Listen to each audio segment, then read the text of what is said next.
Hello everyone. Today we are going to cover a very important topic of class 10th. The chapter is Heredity and Evolution, and the topic is Mendel's law. We will discuss about the Mendel, his contribution, and about some important terminologies that are used in understanding of this Mendel law. So let us start. So the credit to the principles that deals with inheritance in genetics as well as the variations that goes to Gregor John Mendel. Fine. So he was a teacher in a you can say church or monastery, and he observed the inheritance pattern of the pea plant, and he was very curious to know why the plants they are getting the characters from their parents. So what is the factor behind that, what is the reason behind that? So he performed certain experiments on the pea plant, and he recorded all the data in the statistical form. सो हम ये कह सकते हैं कि उसने जो statistical information रखी that was the proof. कोई उसने इमेजनरी हाइपोथेसिस नहीं दिया. He proved his results and that's why उसका काम एक्सेप्टेड था, फुल प्रूफ था. His work was not recognised at that time. After the death, after his death, and later on after many years, his work was actually rediscovered by, you can say rediscovered by three different scientists, and then the credit of father of genetics was given to Mendel. Fine. So let us move ahead. He observed 7 characters. Fine. So the characters were related to seed, the characters were related to flower color, the characters were related to pod क्या होता है जिसमें P plant के जो P के वो दाने होते हैं, मटर के जो दाने होते हैं जो जिस कवर में प्रेजेंट होते हैं, that is called as the pod. Fine. And then he observed about the stem also. So seed के अंदर उसने क्या ऑब्जर्व किया, कलर के बारे में ऑब्जर्व किया, एंड उसकी शेप कैसी है. ओके, शेप कैसी है, राउंड है कि रिंकल्ड है, वो ऑब्जर्व किया. देन फ्लावर कलर उसने ऑब्जर्व करे, वाइट है कि वॉयलेट है. उसके बाद पॉड का कलर ऑब्जर्व किया उसने, येलो है कि ग्रीन है, एंड उनकी शेप्स ऑब्जर्व करी कि फुल है कि कंस्ट्रिक्टेड है, रिंकल्ड है उसके अंदर. ओके, स्टेम की उसमें लोकेशन ऑब्जर्व करी फ्लावर्स की कि एक्सियल पे फ्लावर है या फिर टर्मिनल पोजीशन पे है. एक्सियल क्या होता है, ये प्लांट है, यहाँ से ब्रांच निकल रही है, and this point is called as the axial point. Okay, so axial flowers जो यहाँ से ओरिजिनेट होंगे that is axial flower. Okay, अगर यहाँ टिप से ओरिजिनेट होंगे that is terminal flower. Fine. And size उसने ऑब्जर्व करा प्लांट का, टॉल है कि शॉर्ट है. Okay, so he observe the contrasting characters. Contrasting characters क्या होते हैं, जो करेक्टर्स इंटरमीडिएट स्टेजेस पे नहीं है, कुछ कंट्रास्ट है, जैसे ब्लैक वाइट कंट्रास्ट होता है, इंटरमीडिएट कुछ भी नहीं है. ऐसे ही या तो टॉल होगा या शॉर्ट होगा. ओके, राउंड है या रिंकल्ड है, जिन्हें हम इजीली ऑब्जर्व कर सकते हैं. So that are contrasting characters. So coming towards the next, we have to study about monohybrid cross as well as the dihybrid cross. Fine. So the name suggests mono means one. Okay. Hybrid क्या मतलब है, cross कराना. Fine. One plant will be male, one plant will be female. Okay, and इन दोनों में cross होगा, इनके gametes जो हैं they will fuse, and new you can say offspring or progeny will be formed, the next generation will be formed, and it will be having the mixture of characters from this plant as well as this plant. Okay, so mono means when we are observing one character, that is called as the monohybrid, and dihybrid means when we are observing two characters, that will be dihybrid. For example, अगर मैं सिर्फ tall plant की बात कर रही हूँ और या फिर डॉर्फ, टॉल और शॉर्ट ऑब्जर्व कर रही हूँ, हाइट ऑब्जर्व कर रही हूँ. ओके, बेसिकली टॉल शॉर्ट क्या है, हाइट है, तो मैं सिर्फ हाइट को ऑब्जर्व कर रही हूँ, then it will be monohybrid. Okay, if I am observing two characters, for example मैंने ऑब्जर्व किया colour yellow. Okay, and seed का मैंने कलर ऑब्जर्व किया, एंड सीड की मैंने शेप ऑब्जर्व करी कि राउंड है कि रिंकल्ड है. फाइन. एंड कलर येलो है कि ग्रीन है, तो मैं यहाँ पर शेप इंक्लूड कर रही हूँ, and second thing I am including colour. So two characters I am observing, shape and colour. So that is dihybrid cross. Hybrid का मतलब है क्रॉस करा रहे हैं. Okay, so dihybrid when I am observing two characters, and monohybrid means if I am observing only one character. So coming towards next, जो terminologies हम बार बार यूज़ करेंगे to understand the Mendel law, that is genotype, phenotype, and इसके अलावा और भी terminologies हैं, we will see ahead. So genotype means as it is suggesting genes related to genes. Fine. So genetic makeup क्या है, कोई भी पर्टिकुलर अगर ट्रेट है, हाइट का है या फिर कलर का है, किसी भी चीज़ का है, शेप का, या किसी भी चीज़ का, ह्यूमन बींग्स की भी बात करें, whatever trait we are having, तो उसका जीन मेकअप क्या है, उसके अंदर जीन्स की जो कोडिंग इन्फॉर्मेशन है वो क्या है. ओके, एंड जीनोटाइप मीन्स कौन सा जीन इन्वॉल्व है जो रिस्पॉन्सिबल है उस पर्टिकुलर ट्रेट के लिए.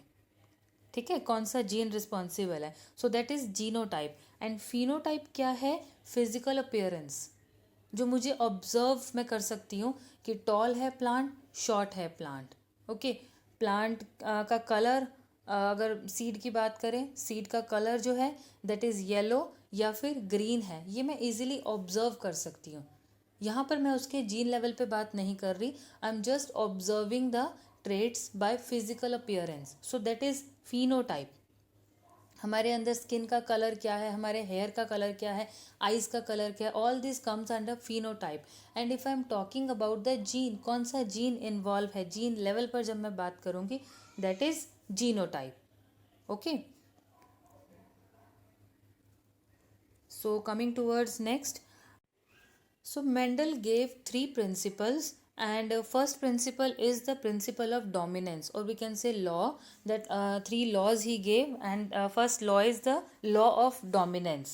So dominance word का मतलब ही है कि कोई चीज़ ओवर पावर करना. ओके, एक एग्जाम्पल लेके समझते हैं. Two partners are there, and one partner is very dominant, वो अपनी हर बात रखता है आगे, एंड जो सेकेंड पार्टनर है that can not express itself. So what will happen in that case, जो डोमिनेंट वाला है वो हमेशा ओवर पावर करेगा एंड वो अपने आप को एक्सप्रेस करेगा, एंड जो अदर पार्टनर है जो एक्सप्रेस नहीं कर पाएगा, that will be called as recessive. Okay, so that person will be called as recessive. Similarly यहाँ पर हम ट्रेट्स की बात करेंगे, जो ट्रेट एक्सप्रेस करेगा that will be dominant trait, and जो नहीं कर पाएगा that will be called as the recessive trait. Okay, and जो भी हम डोमिनेंट ट्रेट लेंगे वो हम कैपिटल वर्ड से डिनोट करेंगे, एंड जो हम रिसेसिव ट्रेट्स लेंगे वो हम स्मॉल से डिनोट करेंगे. फॉर एग्जांपल, जो टॉल है दैट इज़ डोमिनेंट, वो मैं कैपिटल टी से लिखूंगी, एंड जो शॉर्ट है वो रिसेसिव है. ओके, वो अपने आप को एक्सप्रेस नहीं कर पाएगा, तो that will be written as small T. Fine. So जब रिसेसिव वाला जब अपने आप को एक्सप्रेस करता है, देखो जो पार्टनर अपने आप को एक्सप्रेस डोमिनेंट की प्रेजेंस में नहीं करता, वो कहाँ एक्सप्रेस करता है, अपने जैसे सेम पर्सन के सामने वो अपनी बात रख सकता है. Similar is the case with the recessive trait. Recessive traits तभी एक्सप्रेस करेगा जब डोमिनेंट वाला उसके सामने नहीं होगा. ओके, सो डोमिनेंट वाला अपने आप को एक्सप्रेस करेगा डोमिनेंट वाले के सामने भी और रिसेसिव वाले के सामने भी. ओके, बट जो रिसेसिव वाला होगा वो सिर्फ और सिर्फ अपने जैसे रिसेसिव के सामने ही एक्सप्रेस करेगा, कैपिटल के सामने या डोमिनेंट के सामने वो एक्सप्रेस नहीं कर पाएगा. Okay, so there are few terminologies that we will be using in this chapter. Okay, so first important point is the gene. What is the gene? It is the unit of inheritance. अगर मैं toll की बात कर रही हूँ कि toll character आ रहा है, उसका एक जीन होगा. जो भी हमारे ट्रेट्स हैं उन सब का एक पर्टिकुलर यूनिट होगा, we can say particular responsible होगा जीन उसके लिए. ओके, कोई कोडिंग सीक्वेंस होती है जो एक पर्टिकुलर ट्रेट को कोड करती है, that is called as the gene. And in definition we will write unit of inheritance that is carried from parents to offspring. Okay, allele क्या होगा? Alternative form. फॉर एग्जाम्पल, अगर मैंने capital T word लिया है toll के लिए, तो उसका एलील क्या होगा? Short, small T. Okay, short वाला जो होगा that is called as the T. अगर टॉलनेस का जीन है तो उसका ऑल्टरनेटिव फॉर्म क्या होगा? शॉर्ट, कंट्रास्टिंग हम कहेंगे. Okay, that will be short. So वो एलील होगा, this is allele tall, and उसका जो काउंटर पार्ट होगा that will be short, that is allele. Okay, dominant क्या है? जो अपने आप को एक्सप्रेस करेगा, that will be dominant. Recessive कौन होगा? जो एक्सप्रेस नहीं कर पाएगा, दैट विल बी रिसेसिव. और रिसेसिव कब एक्सप्रेस करेगा? Only in the presence of other recessive. अपने जैसे ही एलील के प्रेजेंस में खुद को एक्सप्रेस करेगा. नेक्स्ट वर्ड आते हैं, दो important word, homozygous and heterozygous. Homo word means same and hetero word means different. Okay, homo word का मतलब होता है सेम एंड हिटरो वर्ड का मतलब होता है डिफरेंट. अब जाइगस वर्ड आता है हमारा जाइगोट से. ओके, सो एलील्स जब हमारे जाइगोट के अंदर जब हमारे सेम एलील्स आ रहे हैं, because whenever we will write about the alleles और किसी पर्टिकुलर हम जीन के बारे में हम लिखेंगे तो we will write it in two, because हमारे जो क्रोमोजोम्स होते हैं वो टू सेट्स, जैसे 46 क्रोमोजोम हैं, 23 पेयर्स हैं. ओके, सो हम जो क्रोमोजोम्स लिखते हैं वो टू सेट्स में होता है प्रेजेंट. हमारा जो जेनेटिक सेट है वो टू सेट्स में प्रेजेंट होता है. डिप्लॉइड स्टेज होती है. डिप्लॉइड हैप्लॉइड पे हम एक अलग वीडियो करेंगे. Right now I am giving you the reference कि ऑर्गेनिज्म के अंदर टू सेट्स ऑफ क्रोमोसोम्स होते हैं. सो उनके ऊपर जो जीन्स भी होंगे वो डुप्लीकेट्स में प्रेजेंट होंगे. That's why we will write everything in two. Okay, so now homozygous and heterozygous में क्या है? अगर तो इस टाइप की कंडीशन होगी, कैपिटल टी दैट सेम है दोनों, that will be homozygous. Okay, and अगर इस टाइप की कंडीशन होगी, कैपिटल टी स्मॉल टी, दोनों डिफरेंट है, that will B heterozygous condition. Okay, so homo word का मतलब है सिमिलर एंड हिट्रो वर्ड का मतलब है डिफरेंट. सो जब दोनों के दोनों एलील्स, बिकॉज मैंने आपको बताया कि हम डुप्लीकेट्स में लिखेंगे हर चीज़, पेयर्स में होता है सब कुछ, सब जीन्स जो भी हम लिखेंगे वो पेयर्स में लिखेंगे, because we have two sets of chromosomes. Okay, so this is one and this is second set. Okay, so अगर दोनों सेम होंगे that will be homozygous and दोनों डिफरेंट होंगे that will be heterozygous. Fine. And other terminologies we have already discussed. Phenotype क्या होता है? External appearance, जैसे tall, short.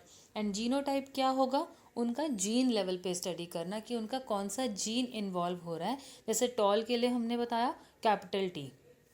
Okay, and parental generation होती है जो पेरेंट्स है, ये हम क्रॉस में आगे स्टडी करेंगे. So these are the very important terminologies. And other important point is the principle of dominance that we have already discussed कि जो डोमिनेंट ट्रेट होगा दैट विल एक्सप्रेस एंड जो रिसेसिव ट्रेट होगा that will not express itself. Okay, and that will express only in the presence of other recessive.